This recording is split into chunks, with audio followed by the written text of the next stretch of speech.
Good afternoon. I am Kenya McDuffie, at-large council member and chair of the Council's Committee on Business and Economic Development. Today is Wednesday, July 3rd, 2024, and we're convening this additional meeting of the committee in person in room 123 of the John A. Wilson Building and via Zoom. We're also streaming live on YouTube and on the council's website. The time is now 11:37 a.m., and I'm calling to order this additional meeting of the committee. For the record, I'd like to note that we have a quorum which consists of myself, as well as at-large council member Anita Bonds and Ward 6 council member Charles Allen. Today, the committee will consider and vote on the following measures: proposed resolution 25-804, the American Association of Colleges and Universities Revenue Bonds Project Approval Resolution of 2024, proposed resolution 25-805, the Jubilee Housing Inc. Maycroft Revenue Bonds Project Approval Resolution of 2024, proposed resolution 25-850, the Washington Latin Public Charter School Revenue Bonds Project Approval Resolution of 2024, Bill 25-229, the Cost-Free Coverage for Prostate Cancer Screening Amendment Act of 2024, Bill 25-581, the Medical Cannabis Clarification and Program Enforcement Amendment Act of 2024, Bill 25-240, the United Negro College Fund Real Property Tax Abatement Extension Amendment Act of 2024, Bill 25-277, the Landscape Architect Services Sales Tax Clarification Amendment Act of 2024. Proposed Resolution 25-804, the American Association of Colleges and Universities Revenue Bonds Project Approval Resolution of 2024, was introduced on May 13th, 2024 by Chairman Mendelson at the request of the mayor, and referred to the committee on June 11, 2024. The Committee on Business and Economic Development held a public hearing on this proposed resolution on June 20th of this year. If approved, this measure would authorize the issuance, sale, and delivery in the aggregate principal amount not to exceed $12 million. These bonds will be used for the financing, refinancing, or reimbursing of costs incurred by the American Association of Colleges and Universities for its projects located at 816 and 818 R Street Northwest in Ward 2. Is there any discussion?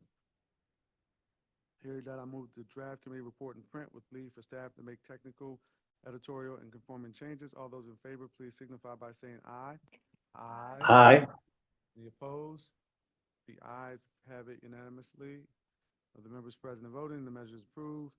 The next measure is proposed resolution 25-805, the Jubilee Housing Inc., the Maycroft Revenue Bonds Project Approval Resolution of 2024, which was introduced on May 13th, 2024 by Chairman Mendelson at the request of the mayor and referred to the committee on June 11th, 2024.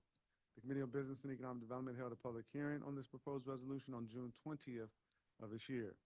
If approved, this measure would authorize the issuance, sale, and delivery in the aggregate principal amount not to exceed $3,250,000. These bonds will be used for the financing, refinancing, or reimbursing of costs incurred by Jubilee Housing for its project located at 1474 Columbia Road Northwest in Ward 1. Is there any discussion? Hearing none, I move the draft committee report in print with leave for staff to make technical, editorial, and conforming changes. All those in favor, please say aye. Aye. Aye. Any opposed? The ayes have it unanimously of the members present and voting, and the measure is approved.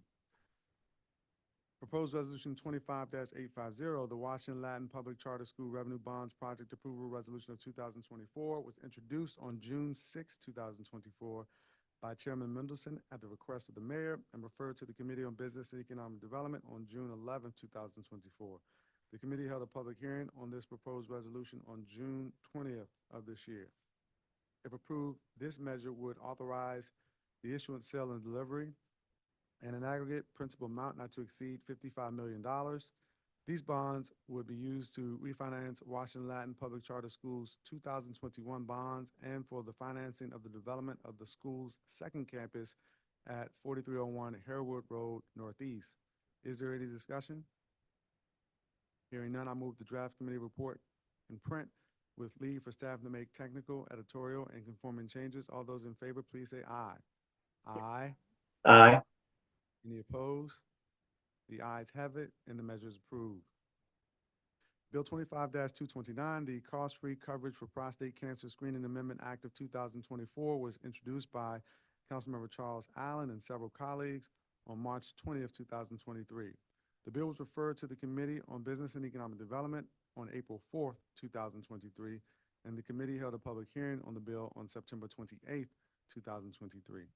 This bill would provide cost-free coverage of one prostate-specific antigen test and digital rectal exam per year pursuant to evidence-based guidelines. It would also prohibit any health insurer from imposing a deductible, co-insurance, co-payment, or other cost-sharing requirement for prostate cancer screening. The committee received testimony regarding the high incidence of prostate cancer in the District of Columbia, particularly among Black men. The requirement imposed on insurers by this bill to cover screenings exams is in line with what many other states already require. Is there any discussion? Mr. Chairman. Anita Bonds, to be followed by Councilmember Allen. Well, thank you very much, Chairperson. This is a very important act for our community because we all know the value of early screening for health issues, and prostate cancer is no exception. In the U.S., we know 1 in 8 men will be diagnosed with this cancer in their lifetime. Among Black men, that number is 1 in 6, and Black men are also more likely to have issues preventing them from accessing the early screening. That's so important for successful treatment. And as witnesses have testified, the district ranks 6th in the country for prostate cancer diagnosis, but number 1 in the country for prostate cancer facilities. And therefore, this bill will go a long way to ensure that people can be screened early for prostate cancer, get the treatment that they need, and furthermore, make sure that insurance companies cannot deny access to life-saving screening and treatment. So thank you, Chairman, for this bill. And thank you for that statement, Councilmember Bonds. Councilmember Allen. Thank you, Chair McDuffie. I want to thank you for moving this bill forward. And I also want to thank my colleagues who helped me co-introduce and move this to expand access to early detection and testing for prostate cancer. As I think we've all said and acknowledged here within the committee report, the American Cancer Society estimates there are 3.1 million men currently diagnosed with prostate cancer across the country. And compared to other states, the district unfortunately ranks at the top in prostate cancer incidence and deaths. Number 1 for prostate cancer deaths with 26.9 in every 100,000 men dying from the disease. For prostate cancer incidence, the district ranks number 7 with 131.3 in every 100,000 men diagnosed. So we have a lot of work to reverse that trend, and I'm grateful this bill is moving forward today. I think this is going to make a substantial impact across the district. The bill requires private insurers to provide that coverage for prostate cancer screening in accordance with the National Comprehensive Cancer Network. The insurers would also be prohibited from imposing any out-of-pocket costs such as deductibles, co-insurance, co-payment, or other cost-sharing requirements for patients receiving prostate cancer screening under this provision. And that's important because, as we heard during the hearing, it's not just about having the coverage, but making sure people have the ability to afford it. And by eliminating costly co-insurance, co-pays, deductibles, I think we're going to make sure that more people have access to the care that we're envisioning here. So I think it's going to encourage more residents to get screened, potentially leading to earlier detection. And when we can detect earlier, it means better outcomes, particularly for Black men who are disproportionately affected by prostate cancer. So thank you, Mr. Chairman. I appreciate your partnership on this and look forward to the vote today. Thank you, Councilmember Allen. Any further discussion? Hearing none, I move the draft committee report in print with leave for staff to make technical, editorial, and conforming changes. All those in favor, please signify by saying aye. Aye. Any opposed? The ayes have it unanimously of the members present and voting. The measure is approved. The next measure is Bill 25-581, the Medical Cannabis Clarification and Program Enforcement Amendment Act of 2024. This measure was introduced by myself and Chairman Mendelson on November 21st, 2023. The bill was sequentially referred to the Committee on Business and Economic Development and the Committee of the Whole on December 5th, 2023. The bill was introduced by Councilmember Allen, Chairman Mendelson, and myself on February 5th. Actually, the Bill 25-691, to be clear, the Medical Cannabis Program Enforcement Amendment Act of 2024 was introduced by Councilmember Allen, Chairman Mendelson, and myself on February 5th, 2024. The bill was sequentially referred to the Committee on Business and Economic Development and the Committee of the Whole on February 6th of this year, and the Committee on Business and Economic Development, as well as Committee of the Whole, held a joint public hearing on both bills on March 6th of this year. As introduced, Bill 25-581 made permanent 5 pieces of emergency legislation that the council passed in 2023 to approve the medical cannabis program, create a stipulated license application process, and clarify the process for unlicensed establishments being issued a medical cannabis cultivation center, retailer, or internet retailer license. As introduced, Bill 25-691 made permanent emergency legislation that the council passed in January 2024, which clarified standing to protest the issuance of a license and allowed the the APCA board to take enforcement action against non-compliant unlicensed establishments by issuing warnings, fines, and cease and desist orders, among other things. The committee print for Bill 25-581 incorporates the introduced version of Bill 25-691 with revisions and additions to both bills after receiving feedback from APCA, the Office of the Attorney General for the District of Columbia, council offices, and public stakeholders. It also incorporates language from emergency legislation that the council passed in April and June of 2024, given that the March joint public hearing addressed enforcement procedures, the primary focus of Bill 25-691. All changes are described in detail in the committee report.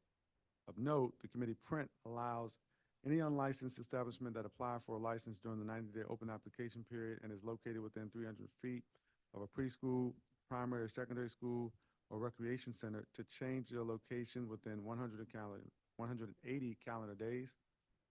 Increases medical cannabis business distance requirements from a preschool, primary or secondary school, or recreation center from 300 feet to 400 feet, and achieves parity with alcohol law to the extent possible at this time. The committee plans to collaborate over the summer with the Committee of the Whole. The final committee, let me restate that. The committee plans to collaborate over the summer with the Committee of the Whole, the final committee in the sequential referral process before advancing potential changes to the protest process, ABC board licensing considerations for daycares, and additional clarity for preschools. Finally, I want to make sure that I highlight and thank committee member, Councilmember Allen, and his team for working with myself and my team on this print. Is there any discussion? Councilmember Bonds. Thank you very much. And I want to thank you and Councilmember Allen and Chairman Mendelson for this omnibus legislative package that is furthering our goals to address cannabis in the city. Particularly, I want to thank you for increasing the requirement of footage distance for cannabis medical retail locations within the commercial and industrial corridors of the city. And therefore, our government continues enforcement of medical cannabis until the U.S. Congress allows our community the same privilege afforded to U.S. residents across this country. That is the right to regulate cannabis industry in entirety within a state's jurisdiction. So I just wanted to put that on the record that we're still not quite a colony, but almost. No, I really appreciate that statement, Councilmember Bonds. If there's anybody who's been in the trenches of that fight for statehood over the years, it has been you, as well as my other colleague on the committee, Councilmember Allen as well. But is there any further discussion on this measure? Mr. Chairman. Councilmember Allen. Thank you, Mr. Chairman. I just want to thank you for moving this bill forward. I know it's been a lot of work by yourself and by your staff, and so I want to appreciate that. And for the partnership and working with my team as well, I really appreciate the hard work of there, including a lot of the elements that were within the emergency legislation. And I know, as you noted, there's still some work to do over the summer as you plan to work with Chairman Mendelson and the Committee of the Whole. And I know, we'll likely still hear around some different concerns related to this bill, but I think ultimately we're aiming to create an ability to have both a legal and a regulated marketplace, as well as be able to have the enforcement when we don't see an entity that is going through the licensure process. And so I think we're trying to walk that line. I appreciate all the work that's gone into it. Your staff, I know, has worked very closely with my staff, and I appreciate that. And so I look forward to supporting this today and then continue the hard work with you and Chairman Mendelson and our colleagues over the summer. Thank you, Councilmember Allen. Any further discussion? Hearing none, I move the draft committee report in print with leave for staff to make technical, editorial, and conforming changes. All those in favor, please say aye. Aye. Aye. Aye. Any opposed? The ayes have it unanimously of the members present and voting. The measure is approved.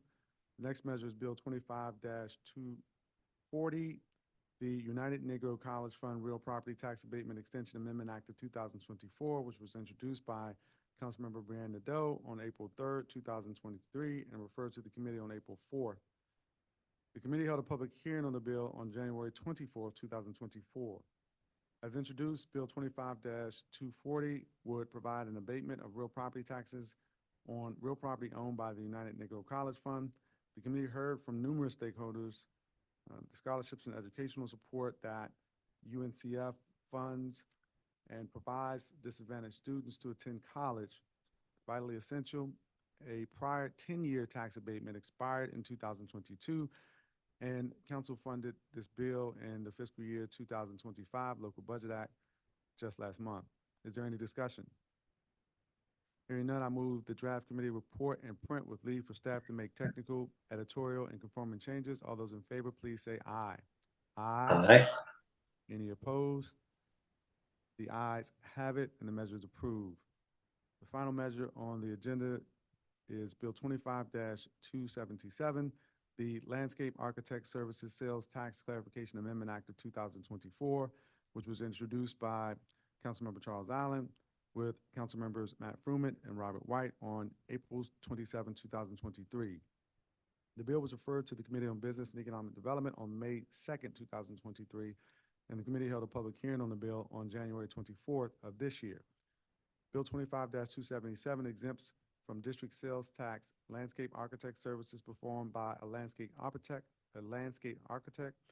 licensed in the district or provided by a design firm that employs a landscape architect licensed in the district. This change is in line with how the district and other jurisdictions exempt other professional services from sales taxation and clarifies what was likely intended when the district created a license for landscape architects back in 2016. Is there any discussion?